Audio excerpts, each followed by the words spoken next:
I'm going in search of witches. Witches. Witches. I guess you found me out, huh?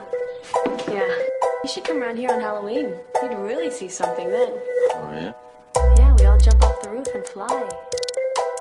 You know, sort of like a coven. You have placed Fester under some strange sexual spell. At what time will we be spellcasting?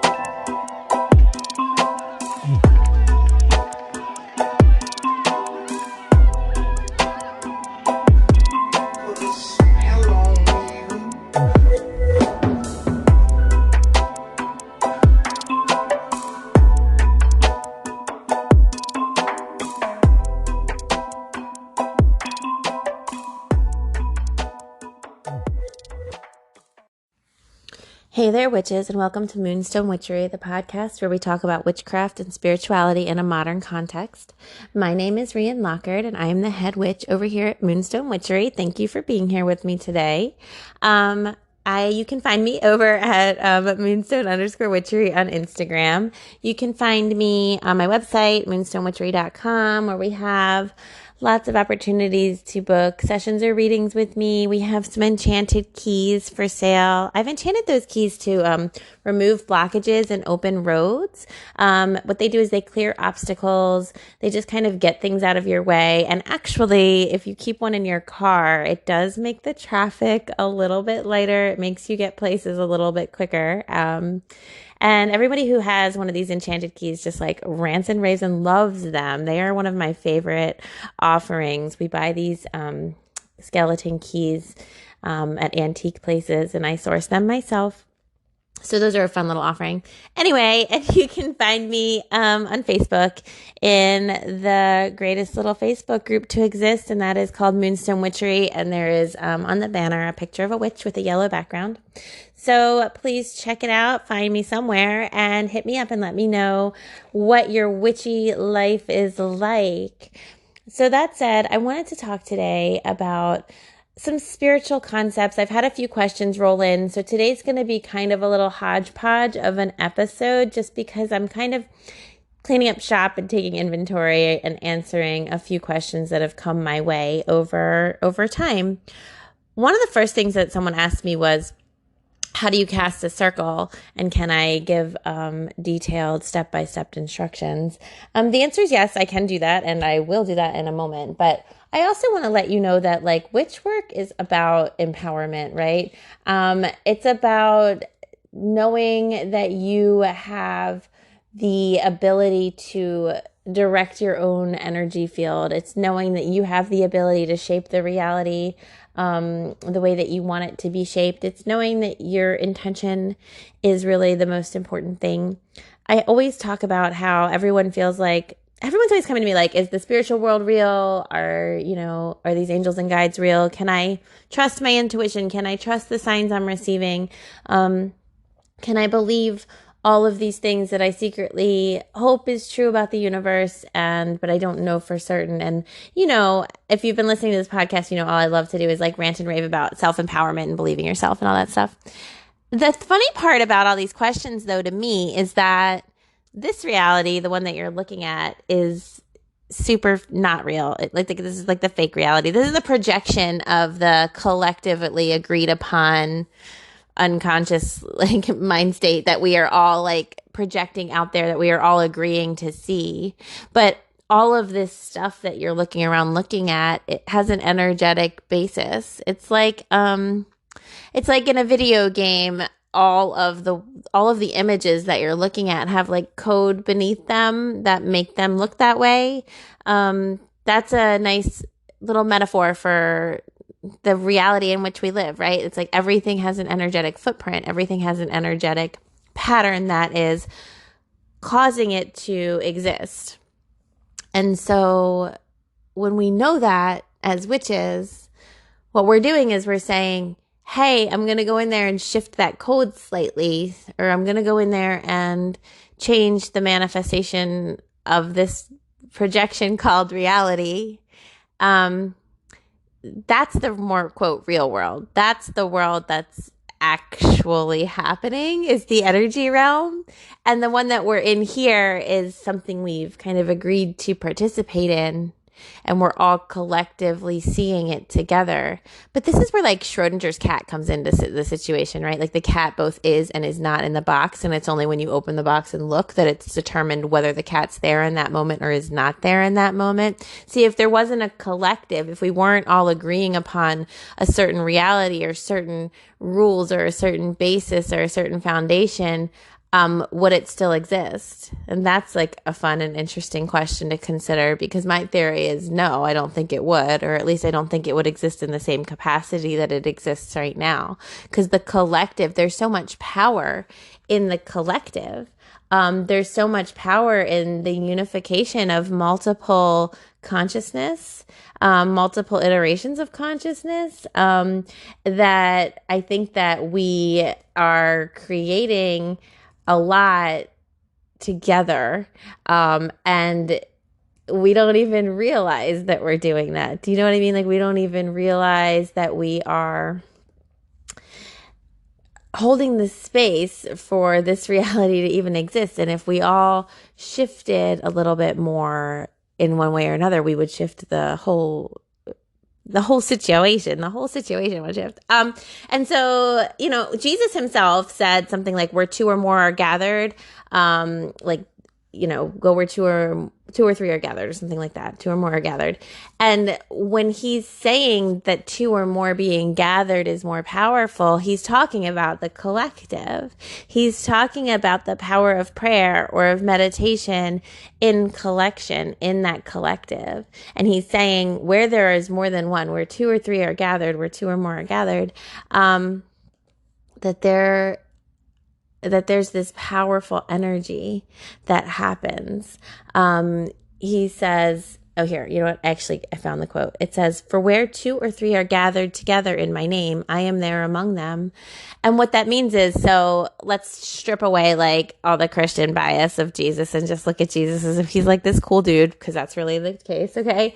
So Jesus is saying, and he said before, I am the way, I am the light, meaning I am, but so are you. Like, we are each the way, we are each the light, we are each the God.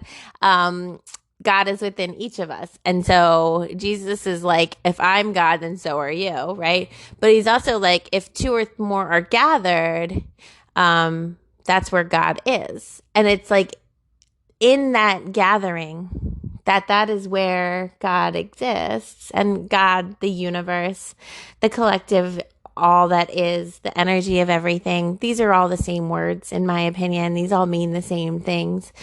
And sometimes I was talking to a client the other day, and I was explaining to her that she was upset about something in her life because she just needed to hear from somebody else that it was okay for her to have the feelings she was having. And I was like, you just need some validation. And she was like, but aren't I supposed to be this spiritual person? Aren't I supposed to be above needing validation? And I was just like, no. And I want you to hear that as well. Being a spiritual person doesn't mean that you're immune to the needs of being a human. It doesn't mean that suddenly you don't have to ask for help, or that you don't get upset, or that you're not reactive in some way. It doesn't mean that your knee-jerk responses suddenly just morph into different responses.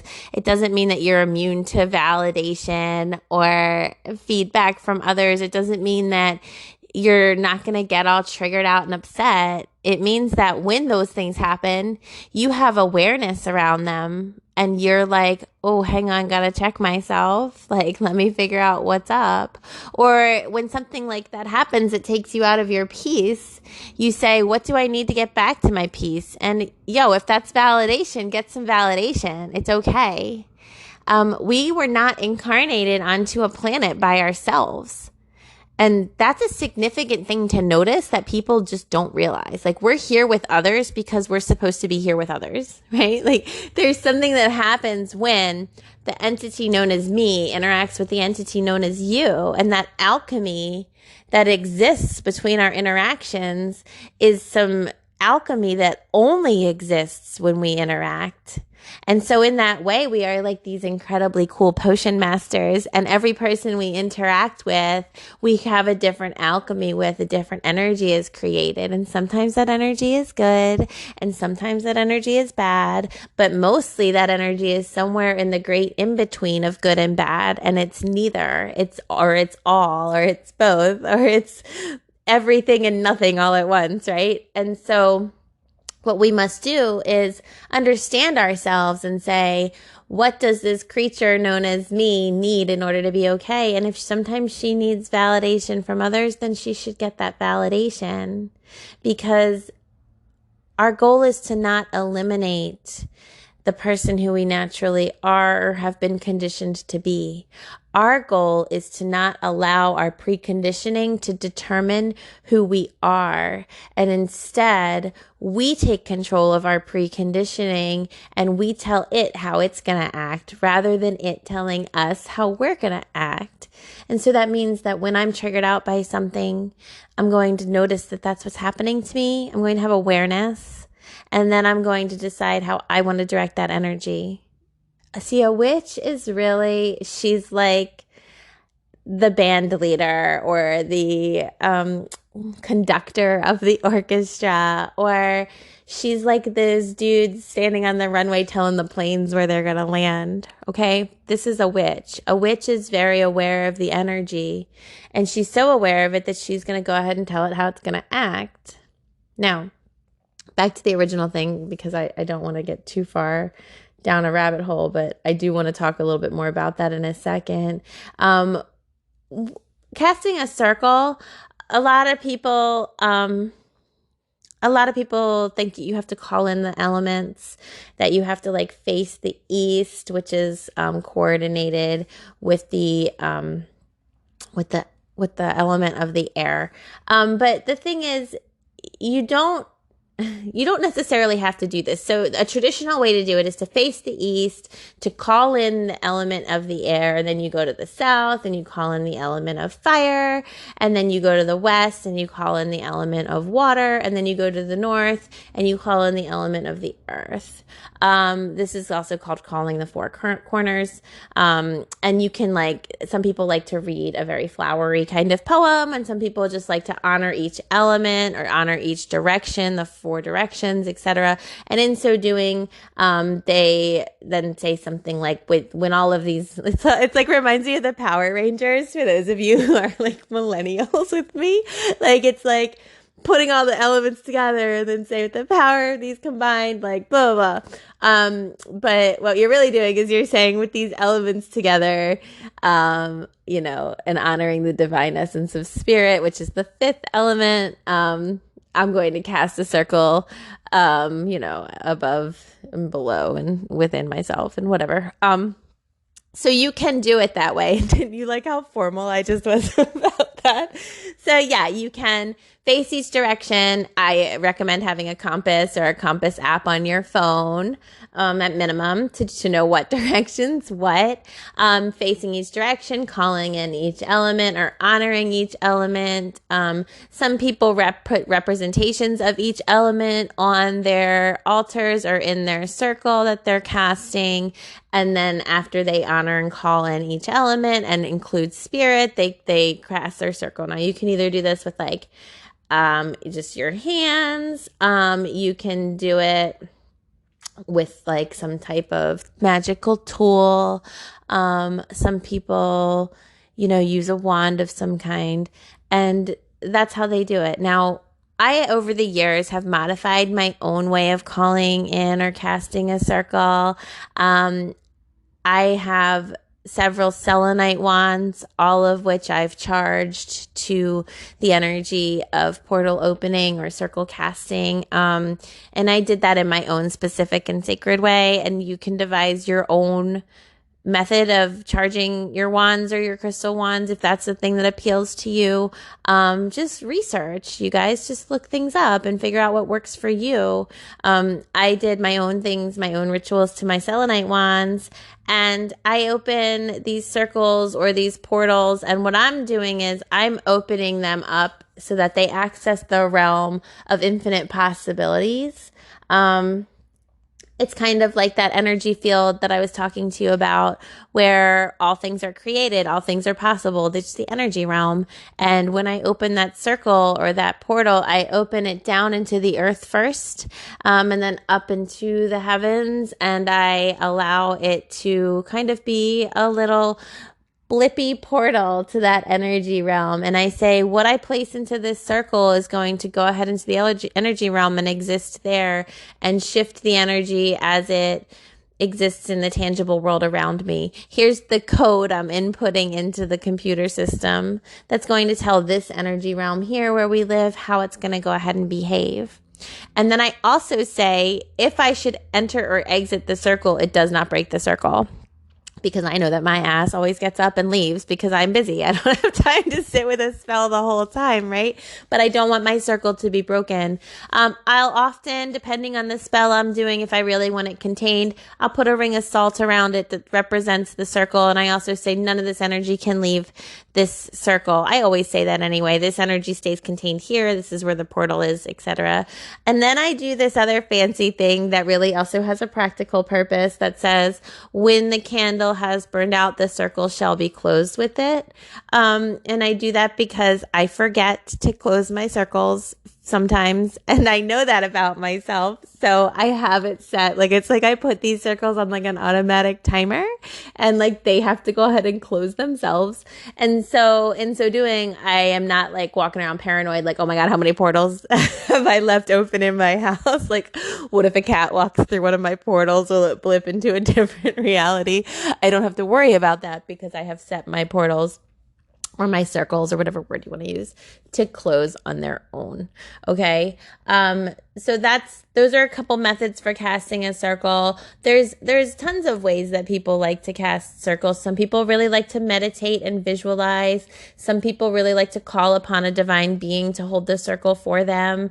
I just go ahead and tell it what it's going to go ahead and do. Now, but remember, like with practice, things get easier. And I've done this for such a long time that I'm on autopilot almost at this point. I don't realize, all the things that I've done to create these situations. And it's just through routine, repetition, and practice. And that's why I want you to get out of your heads and to stop reading so much and to just start practicing. Of course, there's fear people have around practicing because they're afraid of like the rule of three or of just doing things that epically like damage people. But I want to be like, you can't really listen. I'm going to say a thing, and I don't know if anyone's going to agree with me or not, but this has been my observation, and this has been what I've studied and kind of come upon. But feel free to message me if you want to talk about this more. I don't believe that you can cause more damage than your skill level.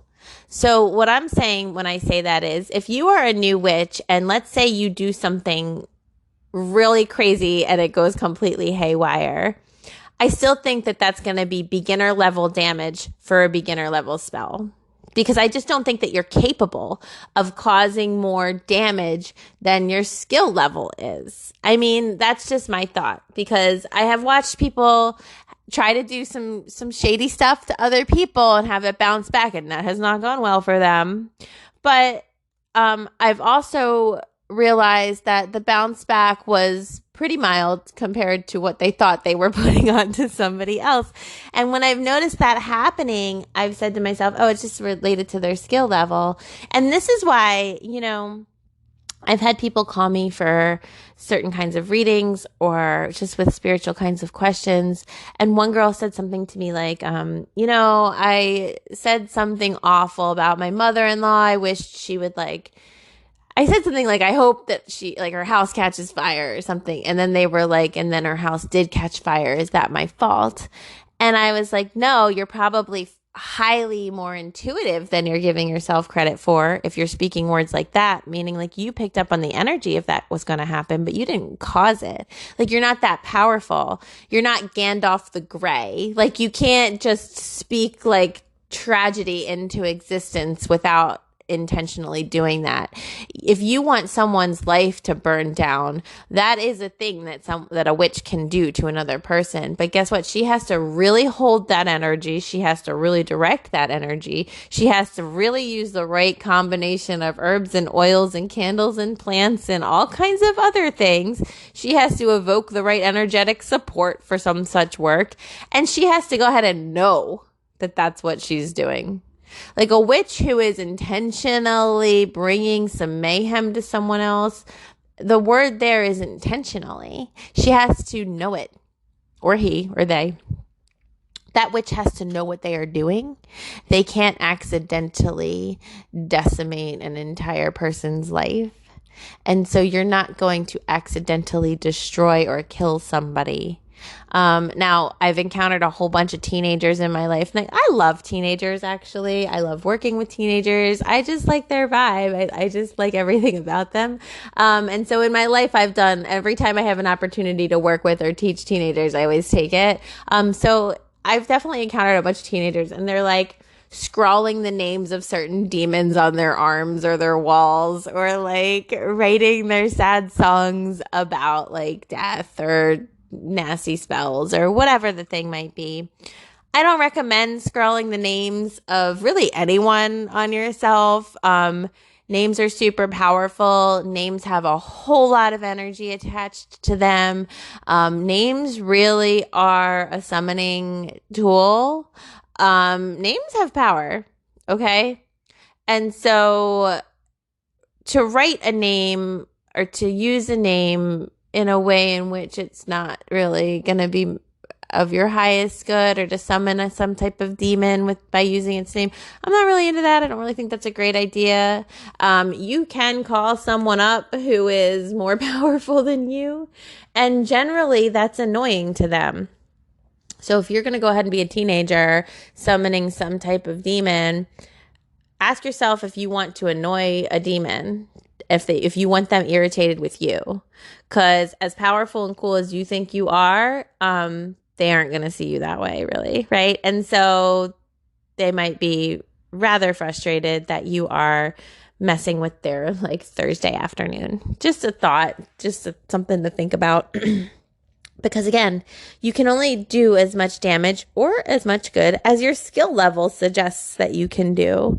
And your skill level improves as you practice more and as you understand the laws and the rules of the reality that you're shaping more, and as you do more like spiritual learning and self-work. And that's why I always say witch work and self-work are one and the same, because if we are going to cast some work anywhere in any capacity, we have to be right with ourselves. I'm always talking about this. You must be right with yourself before you try to do anything, or it's just either A, gonna fizzle out, or B, gonna mess with you in some capacity or another. And that's not like the read of 3 or like the bounce back rule or whatever. It's more like if your energy is at all shady and not right with itself, if there's some type of ulterior motive or ego involved in your work, it is going to affect you, because that's you putting yourself into the work. So if yourself is in the work, yourself is going to receive the work. Now, if you can operate from a place of neutrality, then yourself is not in the work, so you will not be impacted by the work. And this is why people misinterpret that as a rule of 3 or whatever it might be. It's because your intention wasn't clarified. It's because you were not neutral in the work. And if you're not neutral in the work, it probably shouldn't really be done. That's my thought. That's my directive. That's my intention. Because if you can't come to a place of neutrality, you're way too invested. You're operating from an emotion, and emotions are transient. Emotions are fleeting. Emotions are lying liars who lie. Our emotions can lie to us and tell us that everybody feels a certain way about us, or everything is a certain way, or people think this, or the situation's like that. And a lot of times it's just an emotionally charged circumstance, and we're just believing those emotions. Emotions are valid. We must validate everybody's emotions. I don't want to tell people not to trust their emotions. I just want you to, and if anyone ever tells you not to trust your emotion, no, that's not nice. They are not being kind to you, and they could be being abusive. So just keep your eyes open for that. But trust your emotions, validate your emotions, and then expend your emotions. Use them because they're controlling you. I don't want anything to have power over you except for yourself. I want you to be making choices from a place of your inner peace. Now, if in your peace, you're observing some mayhem and craziness that shouldn't be happening, then you can go ahead and magically direct that energy from a place of neutrality where it's like, I don't think this is right. I'm not feeling like this is how this should be. I'm going to take control of the energy, but I'm not personally going to be like freaking out if it doesn't work, or I'm not personally very much out of my peace and in a state of chaos and being unsettled if it doesn't work. I am okay regardless. And if you're okay regardless, you can go ahead and do any spell work you want. Kind of a catch-22, a little bit unfair, because what it does is it neutralizes many of the spells we would otherwise do, right? But that is the point. And when you're at that level where you can like really use discernment to that degree, you're not actually acting as much as you would have been when you were getting to that level, because you're realizing, oh, I'm being impulsive. Oh, I'm being emotional. And I don't mean that in a bad way. Emotions are great. Like emotions create art. Emotions create music. Emotions create amazing theater and movies, and emotions create magical experiences between people. I'm not knocking emotions. I'm saying someone who is in a place of judging how the energy needs to be can't be being swayed by their emotional investment in a situation. That's where the bounce back comes in. Now, it's one of my favorite books, by the way, BT Dubs, book recommendation, ding-a-ling, book recommendation. If you haven't read The Four Agreements by Don Miguel Ruiz, you must read that. It's like life. It's like a life prerequisite, in my opinion. Like, it's like the summer reading before you decide that you're going to be like a grown-up or something. Like, it's like required reading. Read The Four Agreements. One of the agreements is don't take things personally, and that is life altering. If you can get to a point where you can understand that almost nothing is about you, like for real, if you can get to a point where you can understand that people are going to go ahead and act however they're going to act because everyone's acting based on themselves. Like the default of most people is to take action from a place of their self-preservation in some way or another, or their self-interest, which are kind of one and the same, right? People are acting from their own selves, their own energy field, but we can fall into this trap of taking other people's actions, words, thoughts, whatever, personally, thinking, oh, you did this because you're trying to send me a message, or oh, you did that because you don't like me, or you're trying to comment on me, or you're coming for me. And it's like, how is every single person walking around saying, oh, you're doing that because of me?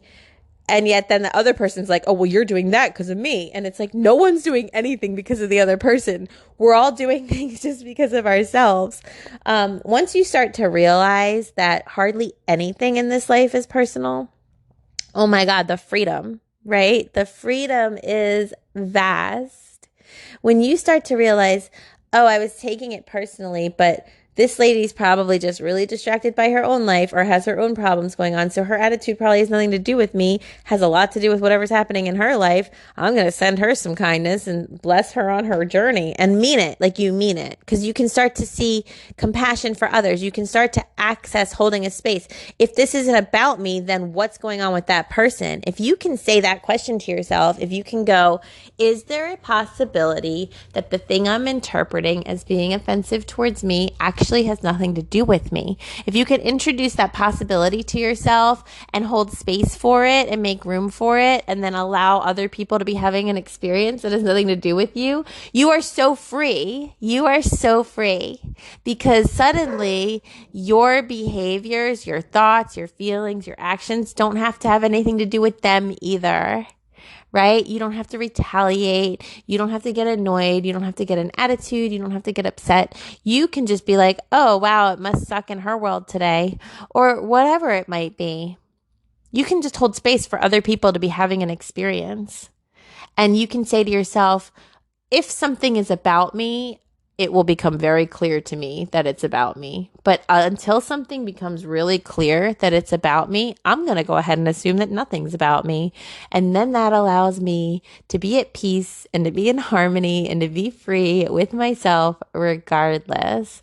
And this is a little trick for how to get to that place of neutrality that I was talking about, that you need to hold if you're going to be a witch that's pretty deep on her path, a witch that's pretty elevated in herself, a witch that's really discerning about what kind of work needs to be done and what kind of work doesn't. If you're going to be on that level, you must have this skill of neutrality in the face of most things. And you must have the ability to discern what's actually going on and what the energy is actually doing. And when people are saying something's about you, or whether they're acting a certain type of way towards you, you must have the ability to discern, oh, they're out of their own peace, or something's happening within them. But I refuse. This is me talking now. I refuse to take anything personally unless it's abundantly clear that it's personal towards me. Because why am I going to waste my energy, right? Like, why am I going to stir up my own drama for myself, thinking that somebody else's response has something to do with me? That's a lot of work. That's exhausting. And it ultimately makes me feel less empowered. And my thing is, listen, I am creating the reality in which I live at every moment of every day. What I see gets filtered through all of my preconditioning, or all of my thoughts, or all of my current emotions. And I'm always just interpreting what I'm taking in, right? Everything that happens is an interpretation. So if I'm going to interpret these external things and create a whole reality called my life based on that interpretation, I am only going to interpret the things that I'm aware of in a way in which is empowering to me. I'm only going to interpret things in a way in which makes me feel more at peace, makes me feel more at harmony, makes me feel okay, makes me feel more empowered. And the reason I'm going to do that is because I don't want to be out of my peace. I don't want to put all this work into being upset or having drama or not being okay, because then I'm distracted by all of that all day, every day. And where does that get me? And how does that help anyone on this earth? It's actually kind of like super narcissistic in a way to make everything about yourself. And perhaps it's because I was raised in a very narcissistic household, and that is a literal thing, not a hyperbolic thing. That's an actual literal thing that I'm discussing with you. Because of that, perhaps I have this ability to see it a little easier, but there's nothing more frustrating to me because of how I was raised, probably, than someone who makes everything about themselves. And I want to be like, hardly anything is about us. Like, everyone's having their own experiences, and we're all just kind of like floating around, bumping into each other, having our own experiences. And yet there's that duality, that dichotomy, right? Like back to the beginning of what I was talking about, where Jesus is like, when two or more are gathered, there I am. So it's like we're all having our own experiences. We're all having these intensely self-isolated experiences where we're each creating our own reality and living within it, right? And then we're bumping into someone else's. And in that merging with that other person's reality, this whole third world gets created. There's my reality, there's your reality, and then there's a reality called our reality, and that alchemy. And sometimes those realities exist for only a few minutes when we're interacting with someone at a cash register. And sometimes they exist a lifetime if we're lucky enough to have a partner who we travel beautifully through life with together. That creature called our reality gets a whole life of its own in that capacity. And then when we're separate and doing our own things, it's mine and yours again. And then we come together and it's ours. And so there's this duality. And so much of life here is based in this weird duality of things both being true and not true at the same time, where it's like we're completely all by ourselves here, interpreting the world in our own way. So we might as well interpret it in a way that's empowering. And also we are dependent upon our experiences with others in order to have an existence at all. It's that paradoxical, beautiful duality. And every single thing here on this planet, on this life, on this existence, in this universe, space is boiled down to some type of paradoxical duality like that. And I love that. But so interpret your reality in a way that's going to benefit you, and do that in a way that says, I'm not going to take anything personally. That's one of the 4 agreements. And when you do that, your witch work gets better, because now any kind of shady shit you're going to put out there, or any kind of love, anything kind of elevating energy, any kind of whatever, good, bad, indifferent, gray, whatever, spell work you're going to put out there, you're going to do it with intentionality and purpose, and you're not going to do it from a place of your own ego, and you're not going to do it from a place of your own emotional dysregulation. You're going to do it from a place of being centered and being like, yeah, well, I have to go ahead and adjust that because that energy is definitely not okay right now. And you can do it without that crazy charge around it.